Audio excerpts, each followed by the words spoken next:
Lotto couple on the run. £162 million winners forced to flee home. No, because our photographer chased them. You think the level of education in kids are bad, the parents are just as awful.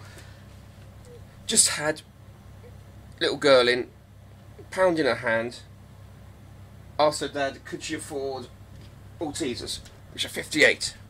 And he said, okay, they're 58, how much money are your other sweets worth? And she said, 41, and he goes, nah, that's not enough.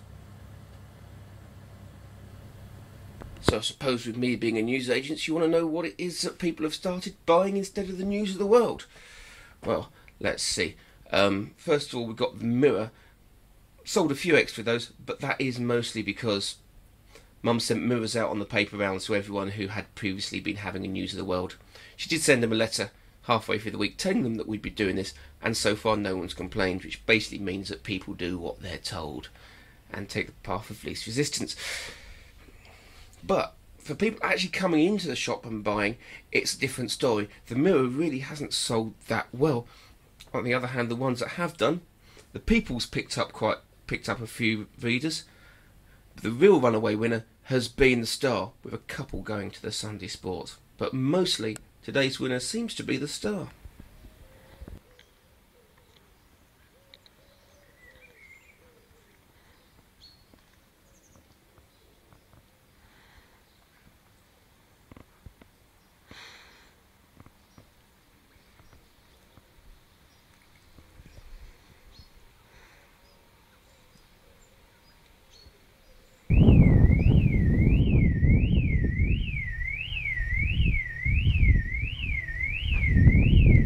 Sure, after the first 10 minutes it must be legally okay to use explosives.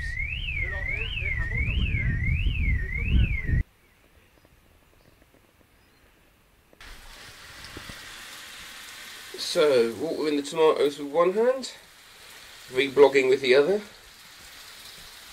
Reblogging. Hate that word, or is it vlogging? Or anyway.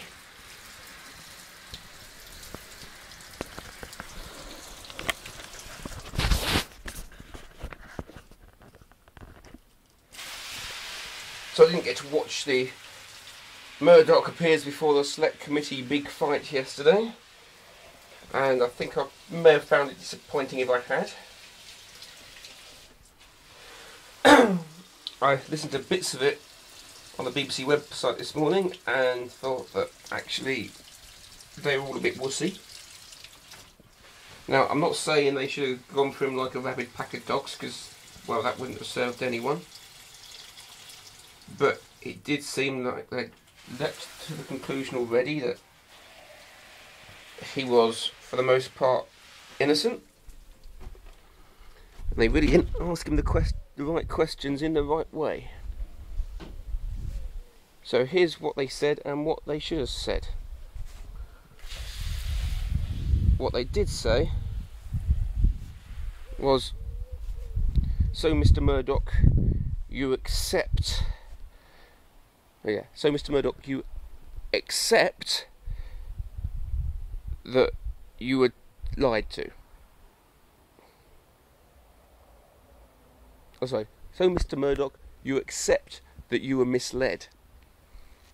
What they should have said was, so Mr. Murdoc, you claim you were misled. Because one of the questions this inquiry has to find out, and also the police inquiry, and they shouldn't be prejudicing it, is where the information stopped, where the lies stopped, and where the buck stopped. How far up did people know? And someone somewhere along the line is lying. Until they find out where, they've got to assume it goes right to the top.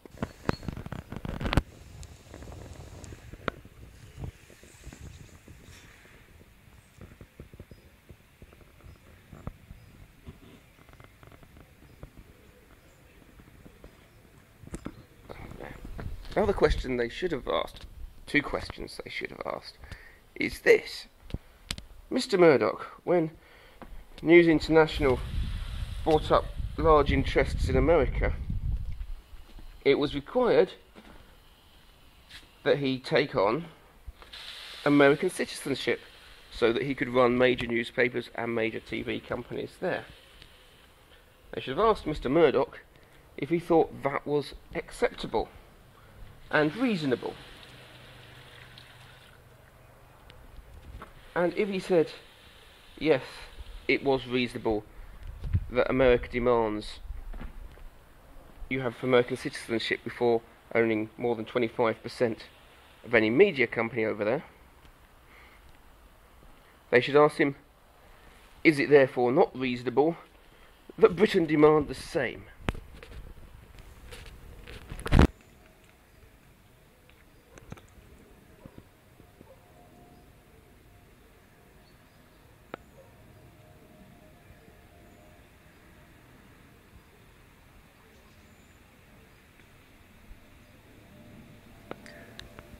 Few are the people who will get this reference, but Ruin, you once mentioned a Phallic Lettuce of Love. Yeah, bugger it. That's annoying. There you go. They'll be round to fix my van windscreen between 12 and 1 tomorrow morning. Afternoon. Tomorrow.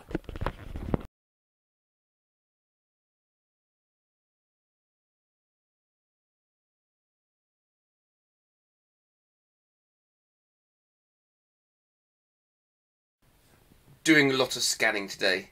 Just discovered the thing I hate most about Photoshop ES. The rotate tool. It gives you various options. The first two of which are rotate left and rotate right. Which way is that? It's clockwise or anti-clockwise. Because however much of the picture you rotate left, an equal bit will be rotating right at any one time, no matter which way you're rotating it. Rotating left and rotating right means absolutely nothing to me.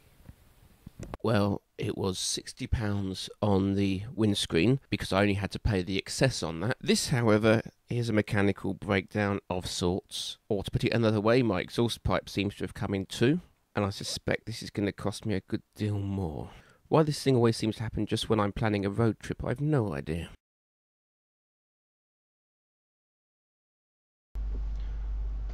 Well, that's it for another week. Will I get my exhaust fixed? Will it cost me an arm and a leg and every penny I have? Find out next time. Will I have enough money left to go on my road trip to see my friends?